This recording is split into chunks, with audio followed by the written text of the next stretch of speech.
Hello students, this video is a quick maths video about sectors and area of a circle. I'm going to be talking about how to find the area of a sector, and I'm also going to be talking about how to find the area of a circle if they're given a sector. Alright, the first question here talks about the area of a circle. Let's say I give you a circle and I tell you that the radius, the distance from the center to the outside, is 19 inches. It should be fairly straightforward to find the area of the circle. That formula is just pi r squared. Sometimes in a question it'll ask you to find the area in terms of pi. Sometimes it'll ask you to find the approximate area rounded to a certain value. I'll try to teach you both ways. So I'm substituting the radius in here. The radius was 19 inches, so that radius is going to be 19.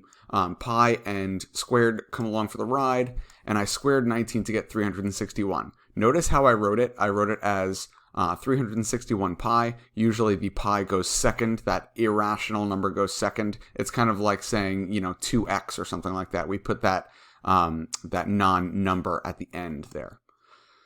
This is the answer if the question was asking for in terms of pi. When it says in terms of pi, it means you want pi in your answer. However, sometimes the question says, round to the nearest 10th, round to the nearest 100th. So in your calculator, you're going to use the pi button. Hopefully you have a calculator with a pi button. If not, there are several online that could assist you there. And notice that I went from an equal sign to an approximately equal sign. I don't have all of the values here. I had to cut it off because the calculator doesn't have infinite space in it. So 1134.114948, etc. This ... means it's an irrational number. It goes on forever because whenever you multiply a rational number like 361 by an irrational number like pi, the result, the product will be irrational.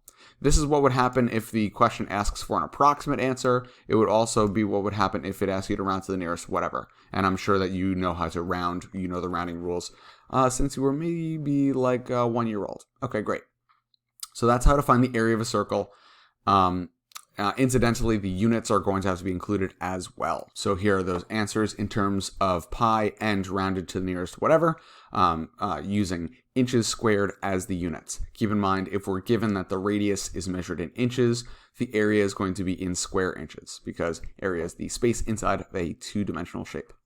All right, this is a fairly basic concept, finding the area of a circle. You may have already known most of these things, except for the conventions like in terms of pi and approximate answer or round to the nearest whatever.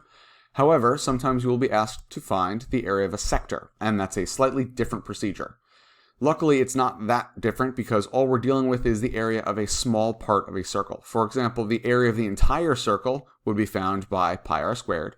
The area of just the sector would be found using this formula. And you can see I've highlighted just that area here. I'm not looking for the entire area. I'm just looking for this piece here, this wedge-shaped piece. If I'm looking for the area of a sector, it's going to be equal to theta. This is the Greek letter theta, which represents the angle, the central angle that we're dealing with.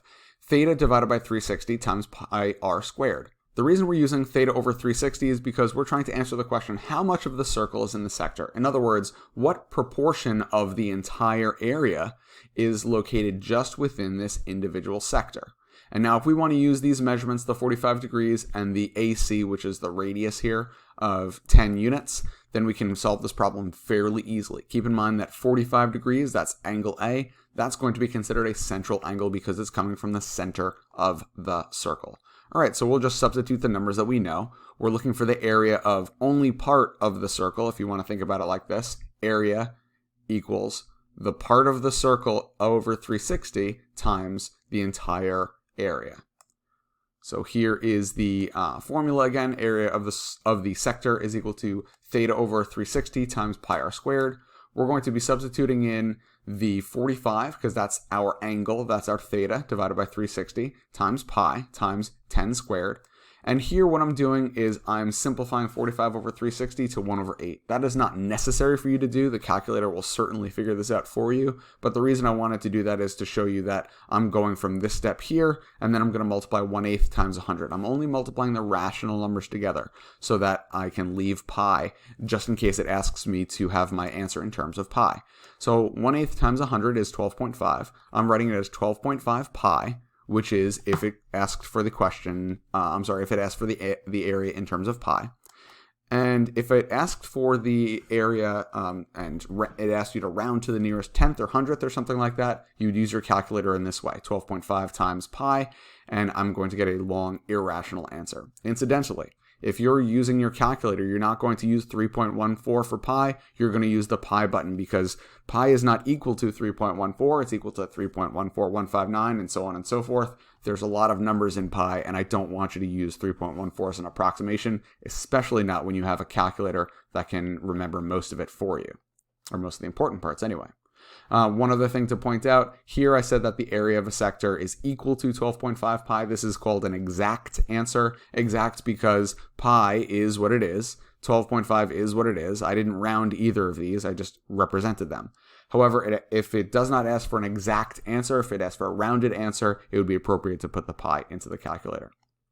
Last but not least, what if they asked you a question in reverse? What if they said, here's the area of a sector, try to find the area of its circle. For example, here in the problem at right, the area of sector BAC is 30 pi. Oh, hold on, this is the problem at left. I have to fix, looks like it's already fixed. In the problem at left, the area of the sector is 30 pi, so the area of this little wedge here looks like they gave it to us in terms of pi, an exact answer. They didn't give us a rounded answer, which is good. If the central angle is 75 degrees, that's this angle here. We also know that as the angle theta. What is the area of the circle? Well, we don't know everything for our area formula. Remember, area formula is pi r squared, and I don't know the radius. But I do know one thing. The key concept here that I'm going to be dealing with is part divided by whole equals part divided by whole. This should be familiar to you because we use this concept in a lot of different things. In this case, I'm using part over whole equals part over whole to represent this scenario. On the left-hand side, I'm going to be using the areas. The area of the sector divided by the area of the circle. The sector takes up a certain amount of space inside of the circle, and the entire circle takes up its entire space. That should be equal to the part, which is the central angle, which is this 75 degrees, divided by the whole, which is 360. Little piece divided by whole piece. Little piece divided by whole piece. Hopefully this makes sense to you. We're trying to figure out how much of the area of the sector comprises the whole circle, how much of the central angle comprises entire 360 degrees around the circle. All right, this should be a fairly straightforward formula to use. I can find the area of the sector just by looking at the problem. It tells us that the area of the sector is 30 pi. So we're going to be underlining it here. It tells us the area of the sector is 30 pi. So I'm going to put that in here.